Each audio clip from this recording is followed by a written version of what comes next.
सुरुवात आपण वाल्मिक कराड संदर्भातल्या बातमीनं करूया। संतोष देशमुख हत्या आणि खंडणी प्रकरणी तुरुंगामध्ये असलेला वाल्मिक कराड आता आपली संपत्ती वाचवण्याच्या प्रयत्नात आहे। कराडनं कोट्यवधींची संपत्ती जमा केल्याचं आपण सर्वांनीच पाहिलंय।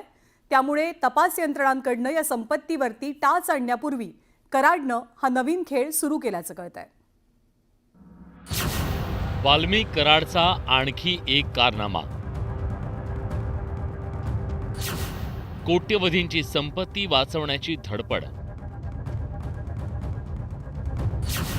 संपत्ती इतरांच्या नावे ट्रान्सफर करण्याचा प्रयत्न।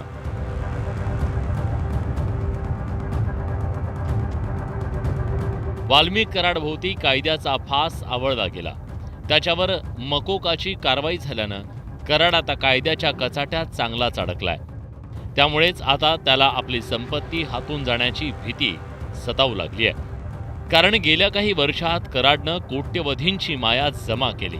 आता ही संपत्ती वाचवण्यासाठी कराडकडून प्रयत्न केला जात असल्याचा दावा भाजप आमदार सुरेश धस यांनी केलाय। प्रॉपर्टी अटॅचमेंट केल्याशिवाय या लोकांचे धागेदोरे नीटनाटके कळणार नाही। कारण फक्त एकट्या आकाच्या नावावर प्रॉपर्टी नाहीये, आका बाका चुका तुका सखा हे जे आहे अनेक लोक या सगळ्यांच्या नावावरती ह्या प्रॉपर्टीज आहेत। आणि आता ज्यावेळेस आका आत गेला तर त्या ट्रान्सफर सुद्धा इतर नावावर करण्याचं चाललेलं आहे। आम्ही एसआयटीला मागणी ही करू की या कालावधीतल्या ह्या कोणाच्या तरी नावावरून भावड्याच्या नावावरून सवड्याच्या नावावर झाली किंवा सवड्याच्या नावाने नवड्याच्या नावावर झाली तर ह्या सगळ्या प्रॉपर्टीज ह्या आकाच्या अटॅचमेंटमध्ये आल्या पाहिजेत अशी आमची सगळ्यांची मागणी आहे। वाल्मिक कराडनं बीड, अहिल्यानगर आणि पुणे शहरात मोठ्या प्रमाणात संपत्ती घेतल्याचं समोर आलं। तसंच त्यानं आपल्या जवळच्या व्यक्तींच्या नावे संपत्ती खरेदी केल्याचा दावा सुरेश धस यांनी केला। सुदाम बापूराव नरोडेच्या नावे बीडच्या सिमरी पारगावमध्ये 50 एकर जमीन खरेदी करण्यात आली। सोलापूरच्या शेंद्रा गावात कराडची दुसरी पत्नी ज्योती जाधवच्या नावे 50 एकर जमीन आहे। मनीषा सुदाम नरोडेच्या नावे बीडच्या माजल गावात 10 ते 12 एकर जमीन आहे। तर योगेश सुदाम काकडेच्या नावावर 15 ते 20 एकर जमीन खरेदी करण्यात आल्याचा दावा धस यांनी केलाय। सुशील पाटील बिल्डर आहे आणि वैशाली हॉटेल आहे ना पुण्याला गेल्यावर आपलं एफसी रोड म्हणतो ना आपण, जंगली महाराज रोडच्या नंतरचं एफसी महाराज एफसी रोडला वैशाली हॉटेल आहे। वैशाली हॉटेलच्या पलीकड सुशील पाटील बिल्डर आणि छाजर त्याच्यात पार्टनरशिप आहे। तिथं एक शॉप असं काढतायत, 7 शॉप आकाने बुक केलेत। 7 एका शॉपची किंमत आहे 5 कोटी रुपये।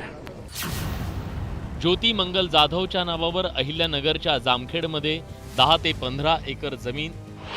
तर संतोष देशमुख हत्ये प्रकरणातील आरोपी विष्णू चाटेच्या बहिणीच्या नावे पुण्याच्या एफसी रोडवर 608 क्रमांकाचं शॉप आहे। एवढंच काय, पण कराडच्या पत्नीचे इथं 3 शॉप आहे। तर वाल्मिक कराडनं एफसी रोडवर 4 शॉप घेतले, त्याची किंमत 40 कोटी रुपये। वाल्मिक कराडच्या ड्रायव्हरनं तर पुण्याच्या मगरपट्टा परिसरातल्या एका आलिशान इमारतीचा संपूर्ण फ्लोर विकत घेतला, त्याची किंमत 75 कोटी रुपये आहे।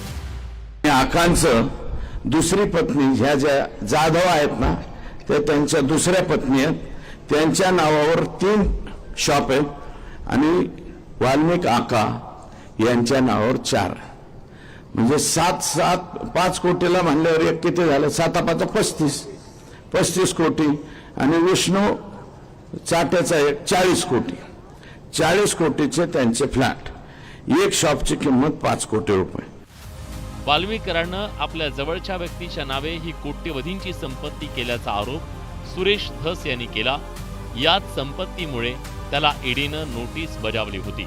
जे छोटे आका आहेत यांना 2/2/2022 ईडीची नोटीस आलेली आहे। ईडीच्या नोटिसीची तारीख सुद्धा मी काढून आणली। एन्फोर्समेंट डायरेक्टरी दिल्लीची नोटीस आली। ती का नोटीस आली कराडवर मकोकाची कारवाई झाल्यानं त्याची संपत्ती ईडी आणि आयकर विभागाच्या रडारवर येण्याची शक्यता आहे आणि त्यामुळे कराडकडून ही कोट्यवधींची संपत्ती वाचवण्याची धडपड तर केली जात नाही ना, अशी चर्चा रंगली आहे. Bureau report, news 18 Lokmat. आंदोलक मनोज जरांगेंनी पुन्हा एकदा उपोषणाचं हत्यार उपसलंय. जरांगेंनी अंतरवाली सराटीतून 7व्यांदा आमरण उपोषणाला सुरुवात केली आहे. जरांगेंचं हे उपोषण सरकारला आव्हान देणार असलं तरी उपोषणाच्या पहिल्याच दिवशी काँग्रेसचे नेते विजय वडेट्टीवार आणि मनोज जरांगेंमध्ये वाकयुद्ध रंगल्याचं पाहायला मिळालं. नेमकं काय घडलं जाणून घेऊया. ही उपकारी ती म्हणून यांचं साफ होते ती. ही मुळातळाशी जे संपायला लागलेत ना, हे काँग्रेस संपायला जे असले ते. आता काही आंदोलनाला धार काही दिसत नाही पूर्वीसारखी. यांना रांगोळी करून घ्यायची सवय लागलेली. आम्ही चाणक्य बुद्धीनं चाललेले. कोणत्या टायमाला काय करायचं, कोणत्या टायमाला उठाव घ्यायचा, कोणत्या टायमाला समाजाच्या पदरात काय पाडून द्यायचं. वारंवार आंदोलन करून अर्धवट सोडणं म्हणजे समाजाचं नुकसानही आहे. त्याला नाही कळायचं आंदोलन म्हणजे काय असतं. मराठा आरक्षणासाठी मनोज जरांगेंनी 7व्यांदा उपोषण सुरू केल्या निर्माण झालेला हा वाद. एकीकडे बीड आणि परभणीतल्या घटनेवरनं राजकीय वातावरण तापलेलं असताना मराठा आरक्षणावरनं मनोज जरांगे पाटीलही आक्रमक झाले. जालन्यातल्या आंतरवाली सराटीत जरांगेंनी शनिवारपासून आमरण उपोषणाला सुरुवात केली आहे. मराठा समाजाला आरक्षण मिळवून दिल्याशिवाय आपण स्वस्थ बसणार नाही, असा इशारा मनोज जरांगेंनी दिलाय.